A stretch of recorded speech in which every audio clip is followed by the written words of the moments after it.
इस वीडियो में जो है हम क्लास 10th के एक्सरसाइज 1.4 का ये जो क्वेश्चन नंबर 3 है इसे सॉल्व करेंगे। क्वेश्चन नंबर 3 ये कह रहा है कि यहां पर जो है नीचे कुछ रियल नंबर का जो डेसिमल एक्सपेंशन है वो दिया गया है और हमें हर एक केस में ये डिसाइड करना है कि कौन सा रेशनल नंबर है और कौन सा रेशनल नंबर नहीं है। और अगर रेशनल नंबर होगा तो ऑब्वियसली वो p बाई क्यू के फॉर्म में होगा। तो फिर हम यहां पर ये जो q का प्राइम फैक्टर होगा उसके बारे में क्या कह सकते हैं। तो चलिए ये जो पहला है इसे हम पहले सॉल्व करेंगे। तो यहां पर ये जो पहला आपको दिख रहा है ये क्लियर है कि ये यहां पर ये टर्मिनेटिंग है। तो पहले यहां पर मैं लिख दूं कि ये जो है ये यहां पर टर्मिनेटिंग है। सो ये जो है ये टर्मिनेटिंग है, टर्मिनेटिंग। अगर ये टर्मिनेटिंग है तो फिर यहां पर हम इसे p बाई क्यू के फॉर्म में कैसे लिख सकते हैं। तो यहां पर हम इसे देखें कैसे लिखेंगे। यहां पर ये हो गया 4 3 और फिर यहां पर हम जो है ये जो पॉइंट आपको दिख रहा है इसे हटाएंगे। तो अगर हम इसे हटाएंगे तो हमें यहां पर डिवाइडेड बाई 1 लिख करके जो है यहां पर ये 9 0 लिखना होगा, क्योंकि यहां पर पॉइंट की बात देखें इस साइड कुल 9 यहां पर डिजिट हैं।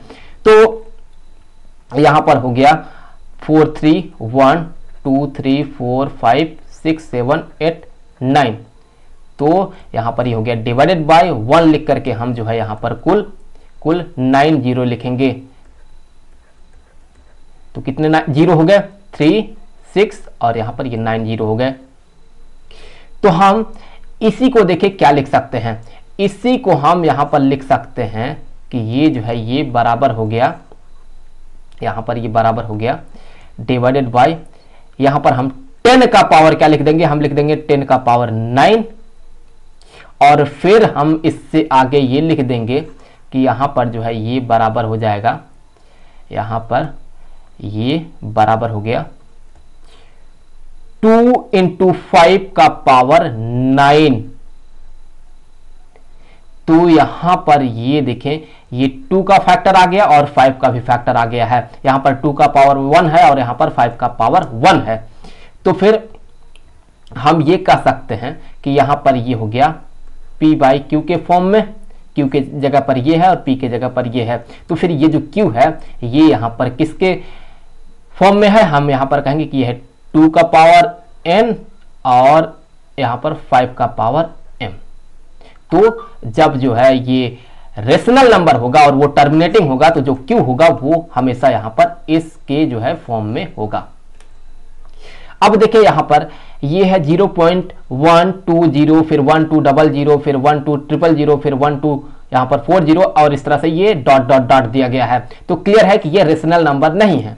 तो ये जो है ये क्या है, ये यहां पर ई रेशनल नंबर है, मैं पूरा नहीं लिखूंगा।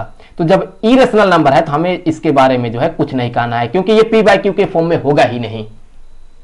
अब इसे आप देखें ये यहां पर जो है टर्मिनेटिंग नहीं है, ये नॉन टर्मिनेटिंग है और ये देखें यहां पर एक लाइन खींचा गया है तो इसका मतलब ये रिपीटिंग भी है। तो यहां पर ये हो गया non terminating repeating. So non terminating non terminating repeating. ये जो है ये एक रेशनल नंबर तो होगा लेकिन ये नॉन टर्मिनेटिंग रिपीटिंग होगा। तो अगर ये रेशनल नंबर होगा तो इसे हम जो है यहां पर p बाई क्यू के फॉर्म में लिख सकते हैं। लेकिन ये जो है ये टर्मिनेटिंग नहीं है, ये नॉन टर्मिनेटिंग है। तो ये जो है ये यहां पर 2 का पावर n और फिर 5 का पावर m इस फॉर्म में ये नहीं होगा। अगर ये टर्मिनेटिंग होता, सिर्फ टर्मिनेटिंग होता तो फिर इसके फॉर्म में होता जैसे यहां पर ये है। लेकिन यहां पर ये नॉन टर्मिनेटिंग है तो फिर ये जो रेशनल नंबर होगा ये यहां पर जो है इस फॉर्म में नहीं होगा। 2 का पावर n इंटू 5 का पावर m इस फॉर्म में नहीं होगा।